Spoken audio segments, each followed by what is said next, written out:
sommes dans la Petite Bourgogne et aujourd'hui, on rencontre Mélanie Michaud, auteure du livre Burgundy. Mon appartement, c'était le plus brun sur la rue. Il y avait même « fucker » décrit en permanence sur le côté. Tu pouvais pas le manquer. C'était chez moi, en face du parc, sur la rue Terrasse-Coursol. L'une des phrases les plus marquantes de ton livre, c'est dans je pense, la première page. J'écris ici la vie que je veux effacer. Tu parles aussi de l'ironie de cette phrase, parce qu'en écrivant ton histoire, en décidant de la publier aussi, tu la figes dans le temps, en fait. Ouais. Comment est-ce que l'écriture de ce livre-là, ça t'a permis à toi de peut-être faire la paix avec ton passé, puis vraiment d'accepter d'où tu viens?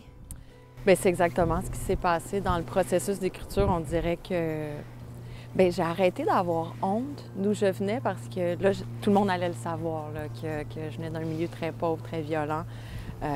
Ça m'a permis, ouais, de faire la paix avec ça, de faire la paix avec mes parents aussi, tu sais, de la façon qu'ils nous ont élevés. Tu sais, j'ai assez de recul maintenant. Puis c'est vraiment la honte de se débarrasser de cette honte-là. Je le disais pas, tu sais, que je venais de ce milieu-là. Puis je me suis rendu compte aussi que, tu sais, c'est pas aux pauvres d'avoir honte. Tu sais, c'est pas... J'ai pas honte de... Je peux pas avoir honte de venir de Burgundy. C'est Griffintown qui devrait avoir honte de venir écraser Burgundy, tu sais. Ouais, ça fait partie de la couleur de ma personnalité, tu sais, ouais. De l'autre bord du parc, sur la rue Quesnel, habitait ma grand-mère maternelle, qualificatif qui lui cite très bien. Je l'aimais donc, ma mémère. Elle aimait tout le monde égal. Son grand appartement nous recevait tous, tout le temps. La porte arrière était toujours débarrée, parce que mon oncle Mario perdait toujours sa clé, et aussi parce que tout le monde était bienvenu. Est-ce que ça a changé ou ça ressemblait à ça? C'est pareil. Ouais. Pareil? Ouais. Il n'y avait pas de voiture, c'était des containers à mon souvenir, mais c'est correct. Tu sais, c'est exactement ça.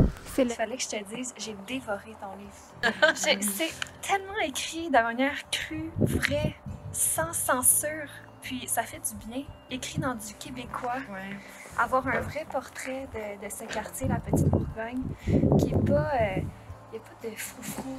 On raconte ce qui est vrai, ta vraie enfance. Oui, évidemment, il y a un peu du fictif dans ton livre, mais l'essence est là. Puis j'ai trouvé ça tellement beau et bien écrit avec une belle touche d'humour. Moi, chapeau, pour vrai, j'ai adoré ton livre. La communauté noire qui met de la beauté. À Burgundy, il y a plein de belles choses dans la Petite Bourgogne. Tu sais, c'est quand même le quartier d'Oscar Peterson. C'est sûr que moi, à l'époque, je ne connaissais pas le jazz. J'ai connu Oscar Peterson bien sur le tard. Mais je veux dire, c'est un quartier qui était très jazz, qui est aussi très hip-hop. Le livre Burgundy est disponible chez les éditions La Mèche. Bonne lecture!